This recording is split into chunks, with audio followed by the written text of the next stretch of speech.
మా సోదరులు Pradesh Congress committee working ప్రెసిడెంట్గా ఉన్న ఈ ప్రాంతానికి సంబంధించిన మాజీ పార్లమెంట్ సభ్యులు అంజన్ కుమార్ యాదవ్ గారిని మాట్లాడాల్సిందిగా కోరుతాను.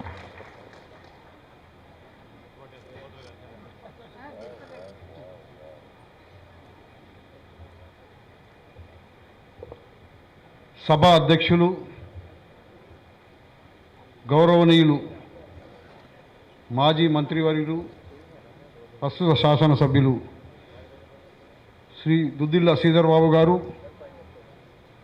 అదేవిధంగా ఈనాటి కార్యక్రమానికి ముఖ్య అతిథులుగా వచ్చినటువంటి పెద్దలు గౌరవనీయులు కేఆర్ రమేష్ కుమార్ గారు, ఫార్మర్ స్పీకర్ కర్ణాటక అసెంబ్లీ, అదేవిధంగా పెద్దలు గౌరవనీయులు టి జీవన్ రెడ్డి గారు, MLC 4 leader Telangana legislative council,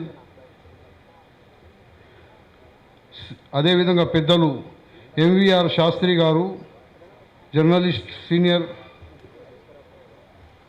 అదేవిధంగా ఈరోజు సన్మానం జరుపుకున్నటువంటి పెద్దలందరికీ పేరు పేరున వేదికపై, అదేవిధంగా ఎన్ఎస్వై అధ్యక్షుడు వల్మూరి వెంకట్ గారు, రాజ్ ఠాకూర్ గారు, క్షమించాలి వేణుగోపాలాచారి గారు, కేంద్ర మాజీ మంత్రివర్యులు, వారికి విజయ రామారావు గారు, ప్రేమ్ సాగర్ గారు,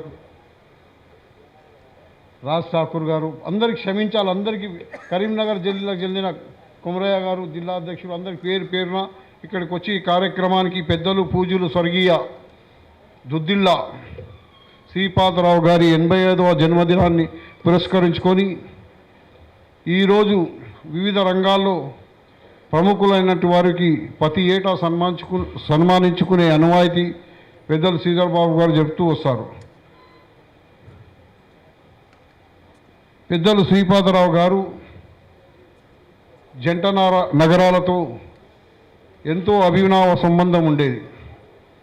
ప్రతి సంవత్సరము ఆ మహనీయుడు ఆజాత శత్రు అందరికీ ఆదర్శంగా ఉండే మచ్చలేని నాయకుడుగా మేమందరము, నేను యువజన కాంగ్రెస్ నగర అధ్యక్షుడిగా ఉండే ప్రతి సంవత్సరం వినాయక చవితి వస్తే అతనికి పూజలకై ఈ నగరంలో వాడవాడకు తీసుకెళ్ళేవాడిని. ఆయన ఎప్పుడు కూడా సంతోషంగా నేను ఎక్కడికైతే ఇన్వైట్ చేస్తున్నా ఎప్పుడు కాదనకుండా వచ్చేవారు. ఆ మహనీయుడు, కొంతమంది మహనీయులు కోట్లకో నూరికో ఒకరు ఎప్పుడో ఎక్కడో పుడతారు, వారే వీరు మా శ్రీపాదరావు గారు. ఈరోజు ఆయన 25 సంవత్సరాలు అయి ఆ రోజు కొన్ని దుష్టశక్తులు పొట్టన పెట్టుకున్నా ఇప్పటికీ మన మధ్యలో ఉన్నట్టే ఉంటుంది. అమరు కూడా ఉన్నాడు. ఆయన జ్ఞాపకాలు ఎప్పటి వరకు సూర్యచంద్రులు ఉంటాయో, జబ్ తక్ సూరజ్ చాంద్ रहेगा, జబ్ తక్ శ్రీపాదరావు కా నామ్ रहेगा. అదేవిధంగా ఆ మహనీయుని వారసుడిగా మాకు యువ నాయకుడు మాజీ మంత్రివర్యులు ప్రస్తుత శాసనసభ్యులు శ్రీధర్ బాబు గారు ప్రతి నిత్యం ప్రజల మధ్యలో ఉండి నాకెందుకు ఈ అనుభవం అంటే నా పక్కకే ఉంది కోటర్, ఎమ్మెల్యే కోటర్లో ఎంతోమంది యువకులు ఎంతోమంది పనులు తీసుకొని ఇప్పటికి కూడా వస్తూ ఉంటారు ఎమ్మెల్యే కోటర్స్. అందరితో ఓపికగా ఇని వాళ్ళ యొక్క సమస్యలను పరిష్కరిస్తూ ఉంటాడు. కనుక ఈరోజు ఈ కార్యక్రమానికి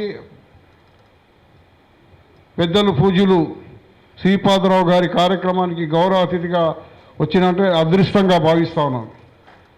చాలా సంతోషం ఉంది. అందులో ఈరోజు పురస్కార గ్రహీతలు కూడా వాళ్ళు చెప్పినటువంటి అనుభవాలను కూడా చాలా ఆదర్శంగా తీసుకొని, ముఖ్యంగా ముఖ్య అతిథి గారి మొన్న కర్ణాటకలో సంభవించిన రాజకీయ సంక్షోభంలో మనం చూసాం నిరంతరం. ఆ రోజు ఏదైతే పార్టీకి ద్రోహం చేసిరో వారికి ఏ సంకోచించకుండా సరి అయిన తీర్పు ఇచ్చిన ఆ రోజు అందరూ దేశంలో ఉన్న ప్రజలందరూ కూడా టీవీల ముందుండి రామయ్య గారి కుమార్ గారి డిసిషన్ మనం అందరం చూసాం. అది ఎల్లప్పుడూ యాదుండిపోయే విధంగా ఉంది. ఎందరో స్వార్థపరులు వస్తుంటారు, పోతుంటారు. కానీ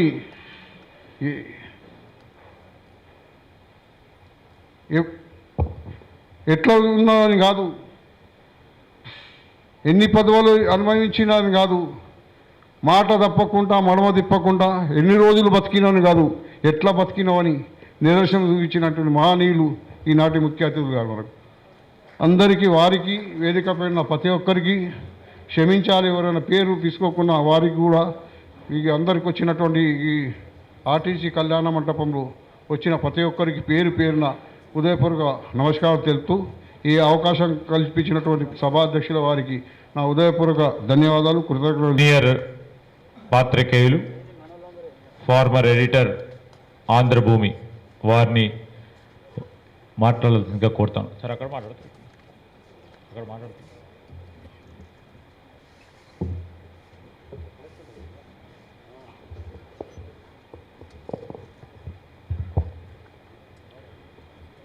పెద్దలు రమేష్ కుమార్ గారికి, జీవన్ రెడ్డి గారికి, అంజన్ కుమార్ యాదవ్ గారు, మిత్రుడు శ్రీధర్ బాబు గారు, వేణుగోపాలాచారి గారు, ఇతర పెద్దలకి నమస్కారం.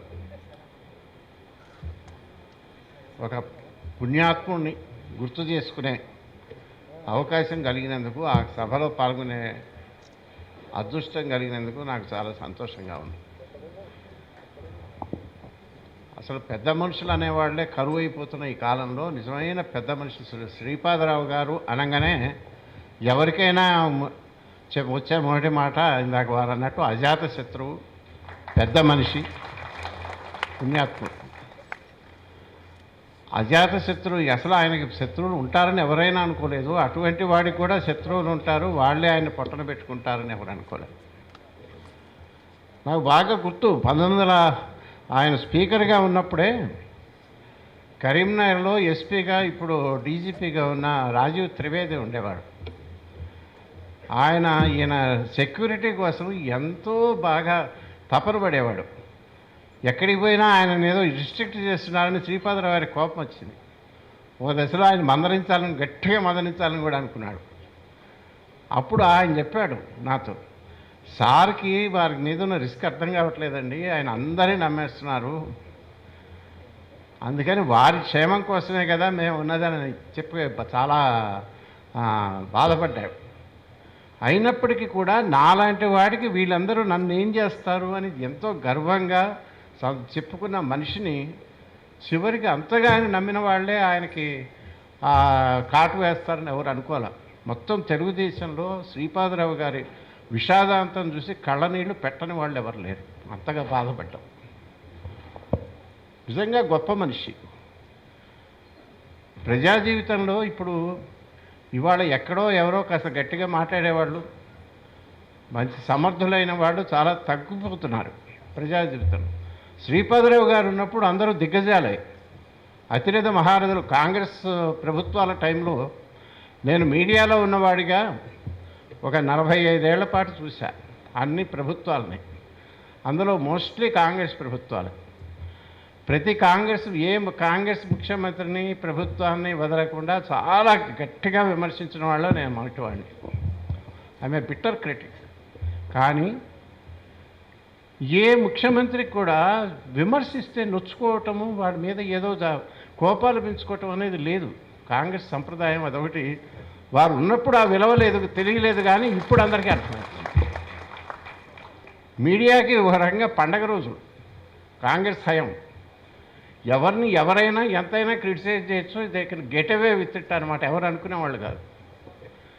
అటువంటి చోట మామూలు మంత్రులుగా, క్యాబినెట్ మంత్రులుగానే మహామహులు ఉండేవాళ్ళు. ముఖ్యమంత్రులుగా, పవర్ సెంటర్లుగా ఎంతోమంది ఉన్నప్పుడు అంతమంది సమర్థుల మధ్య వచ్చి నిలబడి వాళ్ళందరూ, అందులో ఆయన అధిష్ఠించింది సభాపతిగా. అపోజిషన్ కూడా చాలా స్ట్రాంగ్గా ఉండేది, నామమాత్రంగా ఉండే రోజులు కావు. చాలా బలమైన అపోజిషన్ ఉండి హోరాహోరీగా కొట్లాడుకుంటున్న టైంలో అందరినీ సమన్వయం చేయడానికి శ్రీపాదరావు గారి నిర్వహించిన తీరు నభూతో నా భవిష్యత్. అందుకనే వారి సంస్మరణ సభకి రమేష్ కుమార్ గారిని పిలవడం చాలా సముచితం. ఈయన కూడా కర్ణాటకలో ఉన్నది కొద్ది కాలమే అయినా అందరూ ఆయన ఇవాటికి గుర్తుపెట్టుకుంటారు. మహానుభావుడు, బాగా సమర్థుడు, ఉన్నమాట మొహమాటం లేకుండా శ్రీపాదరావు గారి లాగానే ఎవరు ఏమన్నా అనుకొని చెప్పదలుచుకుంది చెప్పటము, ప్రజాహితం కోసమే మాట్లాడటం అనేది లక్షణంగా ఈయన ఎలా పెట్టుకున్నారో శ్రీపాదరావు గారికి కూడా అదే ఆయనకి ఆభరణము. అటువంటి వాడు ఎంత నిగర్వు అంటే వాళ్ళ ఇంటికి వెళ్తే అమ్మగారు చాలా అసలు ప్రవేశం అందరికీ ఆల్ వెల్కమ్. వాళ్ళు డైరెక్ట్గా ఇంట్లోకే తీసుకొచ్చి వాళ్ళంతా ఆప్యాయంగా మాట్లాడటం, ఆతిథ్యం ఇవ్వటం, వారి ఆతిథ్యాన్ని ఇప్పటికీ మర్చిపోం. అంత ఆత్మబంధువులాగా ప్రతి వాళ్ళని చూసుకునేవాడు మహానుభావుడు. అసలు వారు ఆయన సంప్రదాయాన్ని నిలబెట్టి దాన్ని ముందుకు తీసుకెళ్ళటానికి కృషి చేస్తున్నటువంటి మన మిత్రుడు శ్రీధర్ బాబుని నేను మనస్ఫూర్తిగా అభినందిస్తున్నాను. శ్రీధర్ బాబు గారి విషయంలో ఒక మాట చెప్పాలి. మామూలుగా పెద్దవాడు తండ్రి కనుక లైమ్ లైట్లో కనుక ఉంటే ఎక్కడున్నా కానీ వెనక నుంచి వచ్చి ఏదో రకంగా ఆ పేరు వాడుకొని పైకి రావాలి, ఎంతో కొంత లాభం పొందాలి, పేరు ప్రతిష్ట పలుకుబడి వీలైతే కాసిన డబ్బులు సంపాదించుకోవాలి. ఎంవీఆర్ శాస్త్రి గారు, ఎంవీఆర్ శాస్త్రి అంటే ఆంధ్రమైన విధంగా పేరు తెచ్చుకున్న సీనియర్ జర్నలిస్ట్ ఎంవీఆర్ శాస్త్రి గారికి, అదేవిధంగా ఈరోజు కార్యక్రమాల్లో విచ్చేసిన కరీంనగర్ జిల్లా కాంగ్రెస్ పార్టీ పెద్దలందరికీ, రాష్ట్ర కాంగ్రెస్ పార్టీ నాయకులకు, మరి ఈరోజు ఈ కార్యక్రమాలకు కర్త అయిన మిత్రులు శ్రీధర్ బాబు గారికి, అమ్మ జయమ్మ గారికి, మరి ఈరోజు అవార్డులు తీసుకున్న గౌరవనీయుడు కేఎస్బి రావు గారికి, శ్రీనివాస్ మంత గారికి, ప్రభాకర్ రెడ్డి గారికి, నరేష్ యాదవ్ గారికి, మరి విచ్చేసిన పెద్దలందరికీ కూడా నమస్కారం తెలియజేస్తూ, మరి దాదాపు 22 సంవత్సరాల నుండి జయంతి ఉత్సవ కార్యక్రమాలు జరుగుతున్న నేపథ్యం, మరొక నాయకుడు, ముఖ్యంగా పాలిటిక్స్లో ఈరోజు ఒక నాయకుడు చనిపోతే 1 సంవత్సరం 2 సంవత్సరాలు జ్ఞాపకం ఉంచుకోవడమే చాలా కష్టం. అటువంటిది శ్రీపాదరావు గారిని ఇన్ని సంవత్సరాలుగా మొదటి జయంతి ఉత్సవ సందర్భాల్లో ఏ విధంగా అయితే ఈరోజు మరి అభిమానులు, శ్రేయోభిలాషులు, మిత్రులు వచ్చారో 22 సంవత్సరాల్లో కూడా అదే అభిమానం మీరు దుద్దిళ్ళ మీద శ్రీపాదరావు గారి మీద ఉన్న నిజంగా కూడా మరి కుటుంబం చేసిన అదృష్టం అని చెప్పి మనవి చేస్తూ, మరి మేమందరం కూడా ఇందాక మిత్రుడు శ్రీధర్ చెప్పినట్టు అప్పుడు అందరం కూడా మేము ప్రతిపక్ష పార్టీలో ఉన్నాం, తెలుగుదేశం పార్టీలో ఉన్నాం. మరి స్పీకర్గా పెద్దలు శ్రీపాదరావు గారు ఉండి 0 అవర్లో ఇంతకుముందు చెప్పారు. జనరల్గా గవర్నమెంట్, రూలింగ్ పార్టీ గవర్నమెంట్ ఏది మాట్లాడినా 0 అవర్ మాట్లాడితే నోటు చేసుకున్నామండి అంటే రాసుకుంటారు, ఆటోమేటిక్ రికార్డు కూడా అవుతుంటుంది, రాసుకోకుండా రికార్డు అవుతుంటుంది, మళ్ళీ సంబంధిత మంత్రివర్గం అవుతుంటుంది. కానీ ప్రతిపక్ష పార్టీలుగా మేము రేజ్ చేసినప్పుడు ఖచ్చితంగా ఆ మంత్రి గారితో సమాధానం ఇచ్చే పరిస్థితి గతంలో శ్రీపాదరావు గారు చూసాము. ఎందుకంటే అసెంబ్లీ ఫ్లోర్ మీద సమాధానం ఇస్తే ఖచ్చితంగా అది ఆర్డర్ వస్తుంది కనుక మేము రేజ్ చేస్తే అధికార పార్టీ రూలింగ్ ఎమ్మెల్యేలకు కూడా, అదేవిధంగా ప్రతిపక్ష పార్టీ ఎమ్మెల్యేలకు కూడా ఒకటే అవకాశం ఇచ్చి ఆ రోజు నియోజకవర్గాల్లో మా గౌరవాన్ని కూడా మరింత పెంచే విధంగా పెద్దలు శ్రీపాదరావు గారు మా అందరికి సహాయపడ్డారు. దానివల్ల సొంతంగా మాకు కూడా నియోజకవర్గాల్లో పేరు రావటము, ఏదైనా 0 అవర్లో మాట్లాడతామని చెప్పేసి ముందే స్పీకర్ గారు అనుమతి తీసుకొని రిక్వెస్ట్ చేసి మరి 0 అవర్లో మాట్లాడి ఆ నియోజకవర్గాల్లో ఉన్న ప్రజా సమస్యలు పరిష్కరించుకోవడం జరిగింది. ఎందుకంటే రాజకీయాల్లో రోజు రోజుకి మనం అందరం చూస్తున్నాం, దేశ స్థాయిలో కానీ ఏ రాష్ట్ర స్థాయిలో కానీ రాజకీయాల్లో విలువలు తక్కువ అవుతున్నాయి. మరి అటువంటి పరిస్థితుల్లో గతంలో శాసనసభ మరి స్పీకర్గా పనిచేసిన గౌరవ రమేష్ కుమార్ గారు ఆ పార్టీ నుంచి ఎన్నికబడి మరి ఇతర పార్టీలకు పోతే ఏ విధంగా వాళ్ళను యాక్షన్ తీసుకున్నారో ఆ నిజంగా కూడా చరిత్రలో కౌలన్ షెక్దర్ రికార్డ్ ప్రకారంగా ఉన్న రోజని చెప్పి సందర్భంగా మనం చేస్తున్నాం. తనకేమైనా మరి కేంద్రంలో ప్రభుత్వం ఉన్నా వారు ఏం చేసినప్పటికీ కూడా ఎటువంటి మొక్కవని ధైర్యంతో రూల్స్ ప్రకారంగా ఆ వ్యక్తిని మరి శిక్షించడంలో మరి బహిష్కరణ చేయడంలో పాల్గొన్న విధంగా కూడా ఆ పాత్ర వహించడం శ్లాఘమైన విషయం అని చెప్పి సందర్భంగా అమలు చేస్తూ అటువంటి రమేష్ కుమార్ గారు ఈరోజు ఈ కార్యక్రమంలోకి వచ్చి మరి అదే కోలో దుద్దిల్ల శ్రీపాదరావు గారు ఉండేది. ఏదైనా కూడా తప్పైతే గవర్నమెంట్ మంత్రులు ఉన్నప్పటికీ కూడా మీరు సవరించుకోవాలి, మళ్ళీ రండి అని చెప్పేసి సమాధానం మళ్ళీ రండి అని చెప్పేసిన మహామనిషి దుద్దిల్ల గారు. మరి అటువంటి మనిషి ఈరోజు నిజంగా కూడా మరి కొన్ని కారణాలతోటి తను నమ్మిన సిద్ధాంతాలు తను సహాయపడ్డ వ్యక్తుల చేరే మరి పరలోకాలకు వెళ్ళటం నిజంగా మనం దూరం వెళ్ళటం చాలా బాధించే విషయం అయినప్పటికీ కూడా ఆ రోజు రాత్రి అందరం కూడా మేము ఎర్రమంజిల్ కాలనీలో వాళ్ళ ఇంట్లోనే ఉండడం జరిగింది. అప్పుడు మన శ్రీధర్ కానీ తర్వాత వారి బ్రదర్ కానీ ఎక్కడ కూడా రాజకీయాలకు వస్తా అన్న ఆలోచన లేకుండే. మరి తర్వాత మీ నియోజకవర్గాల మంత్రిని నియోజకవర్గ ప్రజల కోరిక మేరకు కానివ్వండి, కరీంనగర్ జిల్లా ప్రజలు కానివ్వండి, శ్రీపాదరావు గారి అమ్మాయిల కోరిక మేరకు కానివ్వండి, రాజకీయాల్లో వచ్చి తన వంతు ఒక పాత్ర ఉండి మరి తన వంతు ఒక ఇమేజ్ ఈరోజు పెద్దలు సీనియర్ నాయకులైన జీవన్ రెడ్డి గారు కానీ కరీంనగర్ జిల్లా వాసుల సహకారంతో రాష్ట్ర స్థాయిలోనే మంచి శాసనసభ్యుడిగా పేరు తెచ్చుకున్నందుకు కూడా మాకు కూడా గర్వంగా ఉందని చెప్పి మనవి చేస్తూ మరొకసారి శ్రీపాదరావు గారి కుటుంబం మరి ఈరోజు ఎందుకంటే కుటుంబ సభ్యునిగా మరి 85వ జయంతి సందర్భంగా ఈరోజు మరి కార్యక్రమం పాల్గొనే అవకాశం ఇచ్చిన వారందరికీ కూడా మరి ధన్యవాదాలు తెలియజేస్తూ అదే అభిమానం అదే ఉత్సాహం మీరు ఎప్పుడు కూడా ఫ్యామిలీ మీద చూపించాలని చెప్పి ఈరోజు పెద్దల పూజ్యులు స్వర్గీయ శ్రీపాదరావు గారి స్మృతి చిహ్నంగా ఈ పురస్కారాల అవార్డు కార్యక్రమ నిర్వహిస్తున్నటువంటి మిత్రులు, యువ శాసనసభ్యులు, అంటే వారు ఈనాడు కూడా రాజకీయాలకు వస్తామని చెప్పిన ముందుగా భావించుకున్నప్పటికీ పరిస్థితుల ప్రాబల్యంతో వీళ్ళ ప్రజా జీవితంలోకి వచ్చి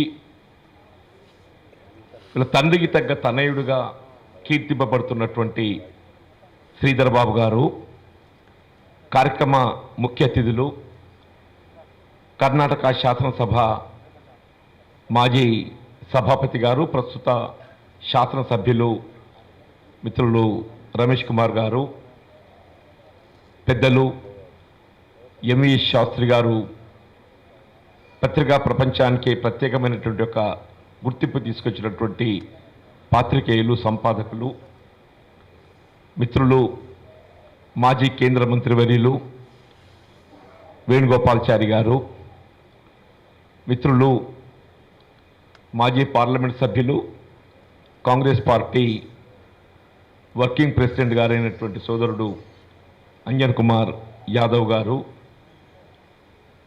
ఇంకా ఈ కార్యక్రమానికి ప్రత్యేకంగా వీళ్ళ కరీంనగర్ జిల్లా నుండి ఇక్కడికి ఇచ్చేసినటువంటి నాయకులు, ఎన్ఎస్యు అధ్యక్షులైనటువంటి సోదరుడు వెంకట్ గారు, పెద్దలు స్వర్గీయ శ్రీపాదరావు గారి సతీమణి జయమ్మ గారు, సమావేశంలో పాల్పంచుకుంటున్న మిత్రులకందరికీ హృదయపూర్వకంగా నమస్కారాలు చెప్తూ ఈనాటి అవార్డు గ్రహీతలైనటువంటి మరి ఒక్కొక్కరు ఒక రంగంలో విశిష్టత పొందినటువంటి వాళ్ళ ఎంవి రావు గారే కానివ్వండి, నిమ్స్ ఆసుపత్రిలో ప్రముఖ వైద్యుడిగా, నీట్ పరీక్ష నిర్వాహకుడిగా పేరుగాంచినటువంటి మంతర్ గారు కానివ్వండి, అట్లాగే మిత్రుడు ప్రభాకర్ రెడ్డి గారు, నరేష్ యాదవ్ గారు, వారికి హృదయపూర్వకంగా అభినందనలు తెలియజేస్తూ శ్రీపాదరావు గారితో నాకు సుదీర్ఘ ప్రజా జీవిత అనుభవం ఉందని చెప్పక తప్పదు. 83లో ఆనాడు నేను మొట్టమొదటి పర్యాయం శాసనసభ్యుడిగా ఎంపిక కావటం, తెలుగుదేశం ప్రభుత్వంలో మంత్రిగా బాధ్యత చేపట్టిన సందర్భంగా శ్రీపాదరావు గారు కాంగ్రెస్ పార్టీ శాసనసభ్యుడిగా అప్పుడు ఏదైతే ఉందో ఒక విధంగా తెలుగుదేశం ప్రభంజనం, ఆ పరిస్థితుల్లో కూడా ఏదైతుందో వారి ప్రజలతో ఉండేటువంటి సంబంధాలకు అనుగుణంగా వారు 83లో శాసనసభ్యుడిగా వారు కూడా తొలి పర్యాయం ఎంపిక కావటం, వారితో కలిసి పనిచేసేటువంటి అవకాశం నాకు లభించింది. తదుపరి కాలంలో 85లో కూడా మొత్తం అప్పుడు ఉమ్మడి కాంగ్రెస్ కరీంనగర్ జిల్లాలో ప్రేమల చట్టం పట్ల కూడా వారికి పూర్తిగా అవగాహన ఉన్నది. మరి దీన్ని ఏ విధంగా ముందుకు తీసుకుపోవాలనే దాని పట్ల రేపు అఖిల భారత స్థాయిలో కాంగ్రెస్ పార్టీ యొక్క ఆలోచన విధానం కూడా ఏదైతుందో మనం ఒక డ్రాఫ్ట్ నోట్ తయారు చేస్తే బాగుంటుంది అనేటువంటి ఒక ఆలోచన సూచన నేను రమేష్ గారికి నేను మనవి చేస్తూ, ముఖ్యంగా ఎక్కువ సమయం తీసుకోకుండా మిత్రులు శ్రీధర్ బాబు గారు ఇంతవరకు ఏదైతుందో తండ్రికి తగ్గ తనయుడిగా కీర్తింపబడుతున్నాడు. నా ఆలోచన వారు తండ్రికి మించిన తనయుడిగా కీర్తింపబడాలనేది నా యొక్క ఆలోచన అని చెప్పి, వారు భవిష్యత్తులో తండ్రిని మించిన తనయుడిగా కీర్తింపబడాలని చెప్పని, ఆ విధంగా భగవంతుడు ఏదైతుందో వారిని ఆశీర్వదించాలని చెప్పని, తెలంగాణ రాష్ట్రానికి ఏదైతుందో భవిష్యత్ తరాలకు మరి శ్రీధర్ బాబు గారు ఏదైతుందో నాయకుడిగా ఈ సామాజిక తెలంగాణ నిర్మాణంలో వారి సేవలు వినియోగపడాలని చెప్పని ఆకాంక్షిస్తూ సెలవు తీసుకుంటున్నాం. జై హింద్. ముఖ్య అతిథి మనం అందరం చాలాసేపటి నుంచి వేచి చూస్తూ ఉన్నాం. మాజీ కర్ణాటక అసెంబ్లీ శాసన సభాపతి, ప్రస్తుత శాసనసభ్యులు, వారు 2 మార్లు స్పీకర్గా పనిచేశారు. అనేక సందర్భాల్లో మంత్రిగా కూడా పనిచేశారు. వారి విలువైన మాటలు మనం అందరం వినాలి. వారు మనకంటే స్పష్టంగా తెలుగు మాట్లాడతారు, కన్నడ కాదు. నేను I request sir to speak in Telugu.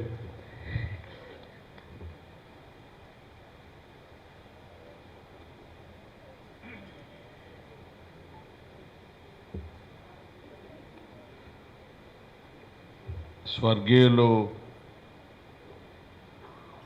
Sripada Rao గారి 85వ పుట్టిన పండుగ సందర్భంగా మనం ఈ కార్యక్రమాన్ని నడుపుకుంటున్నాం. మరొకసారి అందరి పేర్లు నేను చెప్తే మళ్ళీ టైం వేస్ట్ అవుతుంది. దయచేసి నన్ను క్షమించండి. మొత్తం సభలో ఈరోజు చాలా సంతోషంగా ఉండే వ్యక్తి అంటే అమ్మ.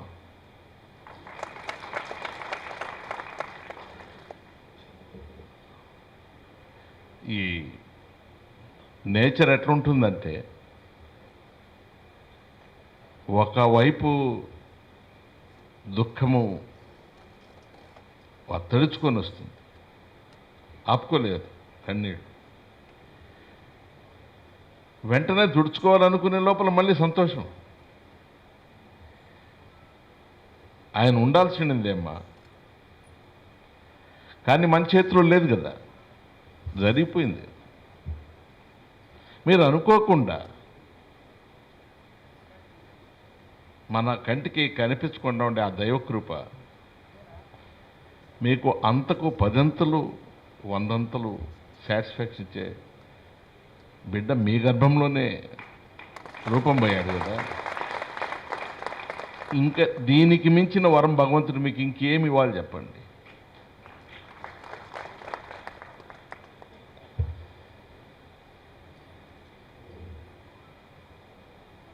కొన్ని విచారాలు శాస్త్రి గారు ప్రస్తావించారు, జీవన్ రెడ్డి గారు చెప్పారు. నా స్నేహితుడు చిరంజీవి, నాకా మాజీ మంత్రి శాసనసభ్యుడు దాంతో అంతా ఏం పని లేదు. నా వరకు శ్రీధర్ బాబు చిరంజీవి బిడ్డ. నా బిడ్డను నేను ఎంత ఆదరిస్తానో ప్రేమిస్తానో అంతకంటే ఎక్కువగా ఆయన నేను ఆదరిస్తాను. జనరల్గా పాలిటీషియన్స్ బిడ్డలు చాలా అన్కల్చర్డ్గా ఉంటారు. కారణం ఏమంటే, కష్టపడింది వాళ్ళ నాయన, పెత్తనం వీడిది, అట్లయి తెలవకుండానే పొగురుపోతులు అయిపోతారు. They are ugly spots actually. I'm not saying this to praise Sridhar. సత్యం ఎప్పుడు కూడా చాలా చేదుగా ఉంటుంది. మన పరిస్థితి ఏమైపోయిందంటే మనం నిజాన్ని చెప్పలేము, చెప్పి బతకలేము, చూసి ఓర్చుకోలేము, ఊరికే ఉండలేము, కుళ్ళి కుళ్ళి కుళ్ళి చచ్చిపోతా ఉన్నాము.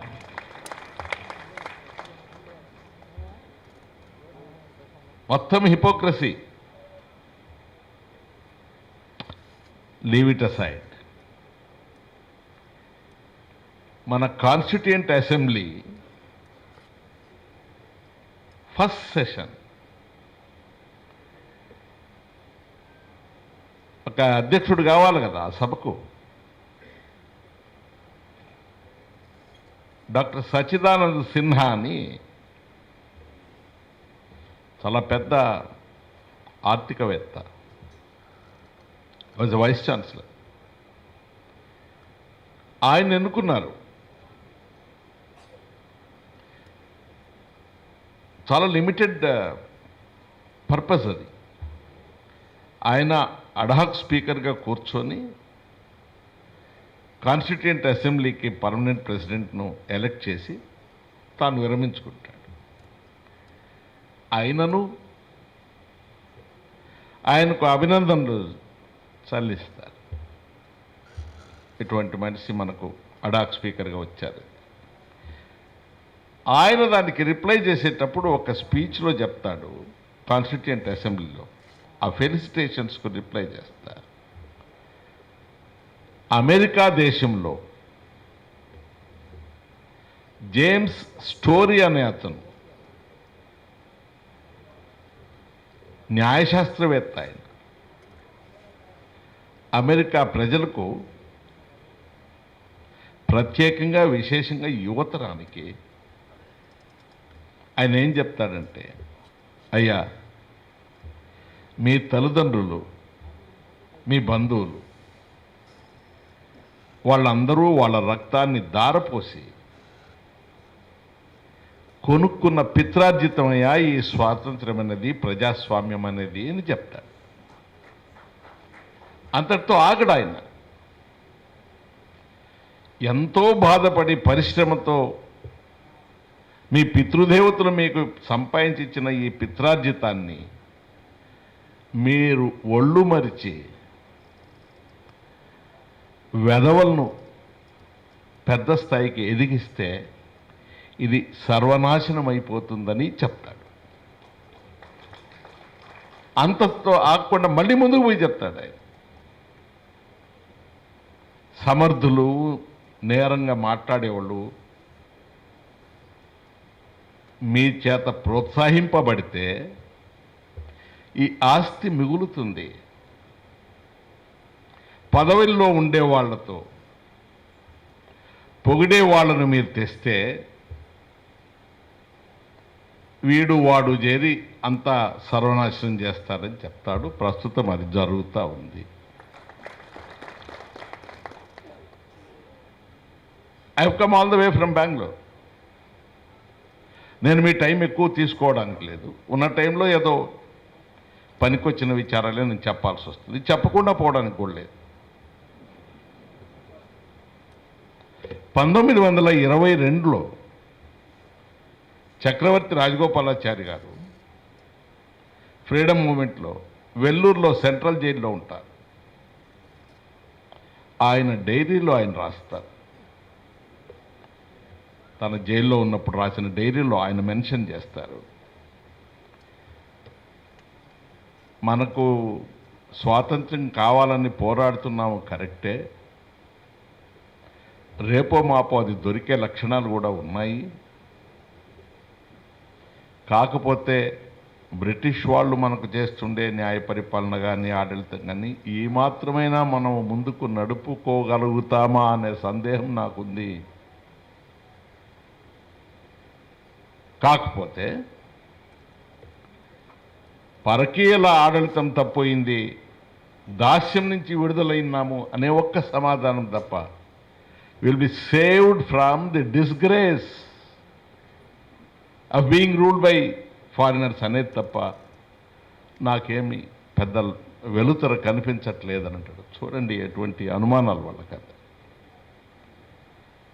మీరు చెప్పారు శ్రీపాదరావు గారు వాళ్ళ జీవిత కాలంలో తన తనయుణ్ణి రాజకీయాల్లో తన వారసుడిగా పెంచాలనే ఆలోచనలు ఆయనకు ఉండలేదు, ప్రయత్నించలేదు. స్వప్రయత్నంతో శ్రీధర్ ఇంత దాకా వచ్చాడని చెప్పి. In fact I'm also relieved. నేను చాలా తీవ్రంగా ఈ డైనాస్టిక్ పాలిటిక్స్ని విరోధం చేశాను. 1930 నెహ్రూ గారు అహ్మద్ నగర్ సెంట్రల్ జైల్లో ఉంటారు. ఇందిరాగాంధీ గారి బర్త్డే 19th నవంబర్. ఆమెకు ఒక లేఖ రాస్తారు. ఇందిరాగాంధీ గారు జన్మించింది 1917లో, అంటే ఆమెకు 13 సంవత్సరాల వయసు. ప్రియదర్శిని ఆమె పేరు. అమ్మా, నువ్వు కనిపిస్తే కంటికి చూడడానికి చాలా బాగుంటావు, ప్రియంగా ఉంటావు. పాప కనిపించకపోతే మరింత అందంగా ఉంటావమ్మా అని చెప్తాడు. నేనేమని నీకు శుభాకాంక్షలు చెప్పుదు, 4 గోడల మధ్య నేనున్నాను. క్షయరోగంతో సావు బ్రతుకుల మధ్య నీ తల్లి ఉంది. మా ఇద్దరి మధ్య నువ్వు ఉన్నావు అని చెప్పి నాకు నీ పైనున్న వాత్సల్యం ఈ గోడలను దాటి వచ్చి నిన్ను నేను ఆప్యాయతగా ప్రీతిస్తున్నానమ్మా అని నెక్స్ట్ సెంటెన్స్లో ఈ దేశంలో ఉన్న పేదరికాన్ని, ఆకలి గురించి రాస్తారు. దయచేసి మీరందరూ జ్ఞాపకం చేసుకోండి. మనకు స్వాతంత్ర్యం వచ్చింది 1947లో. నెహ్రూ గారు ఈ లేఖ రాసింది 1930లో.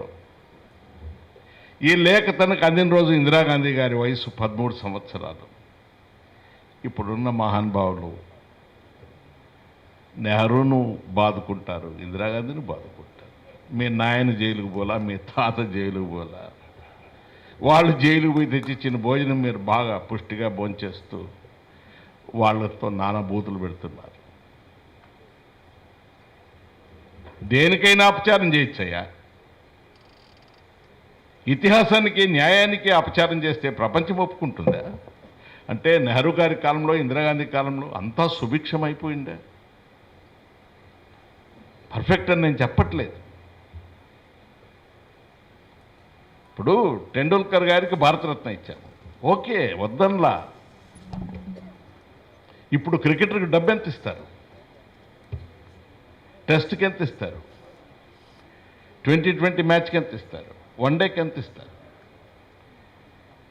కానీ సీకే నాయుడు ఆడిన రోజుల్లో, కాంట్రాక్టర్ ఆడిన రోజుల్లో, విను మంకడ్డ ఆడిన రోజుల్లో వాళ్ళకేమిస్తుంటుంది? వాళ్ళు క్రికెట్ని దేశంలో నిలబెట్టారు కాబట్టే టెండూల్కర్ ఈరోజు ఇంత స్థాయికి వచ్చారు. మనము టెండూల్కర్ను మాత్రం గుర్తుపెట్టుకుంటాము, సోషల్ మీడియాలో పెట్టుకుంటాము, ఆయన ఫోటో కూడా తీసి మన ఫోన్లో పెట్టుకుంటాం. మంకడేవుడో, మంజరేకరుడో, వాళ్ళ నాయనుడో అందరినీ మర్చిపోతుంది. మనం సింపుల్గా యోచన చేయండి. మొన్న చనిపోయారు నా తల్లి లతా మంగేష్కర్. ఆ మేరే వతన్ కే లోగ్ పాటలో ఏం చెప్తుంది ఆమె? జరా ఆంఖ్ మే బర్లో పానీ.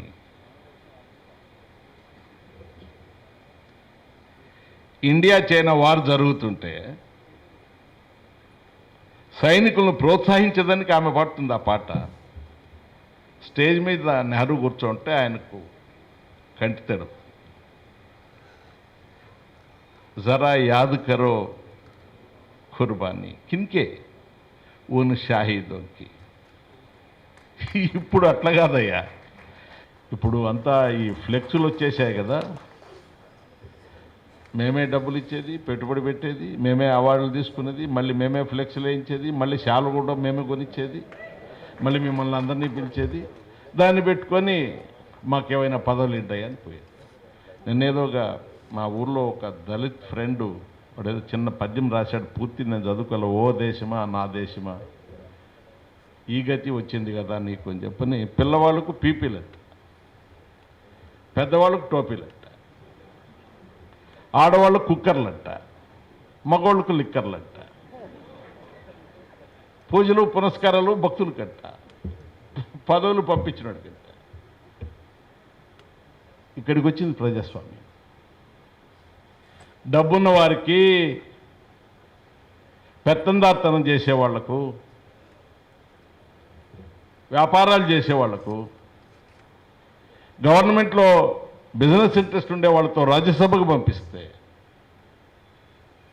వేల కోట్ల రూపాయలు కాంట్రాక్ట్ చేసేవాళ్ళు లోక్సభలకు అసెంబ్లీలకు వస్తే, వాడు ఏ పార్టీ అయినా కావచ్చు, ప్రభుత్వం వాడు చెప్పినట్టు వినకపోతే ప్రభుత్వం ఉంటుందా?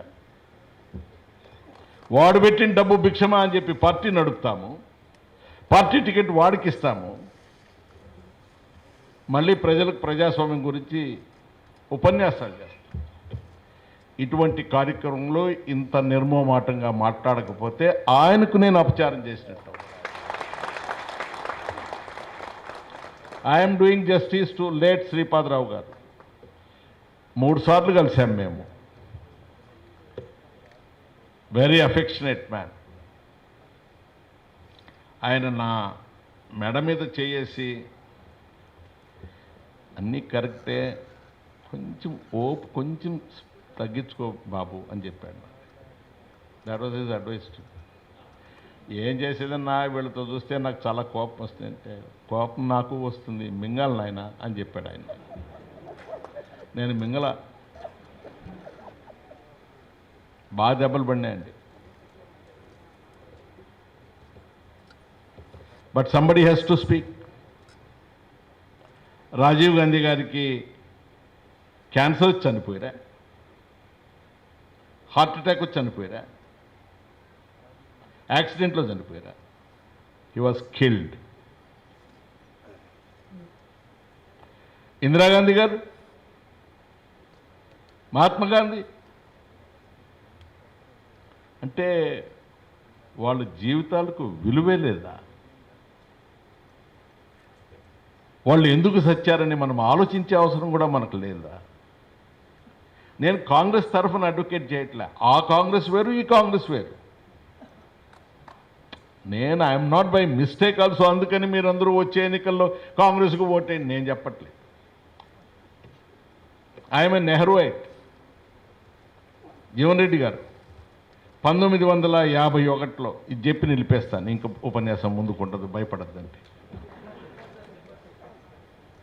ఫస్ట్ లోక్సభ ఎలక్షన్, దేశ విభజన, మతీయ గలభలు, గాంధీ గారి హత్య, ఎప్పుడూ చూడనటువంటి కరువు, అన్ని పార్టీలలో అందరు చేరి చెప్తారు నెహ్రూ గారికి, దయచేసి ఎన్నికలు వద్దు, ముందుకేవయ్యా ముందుకేవయ్యా.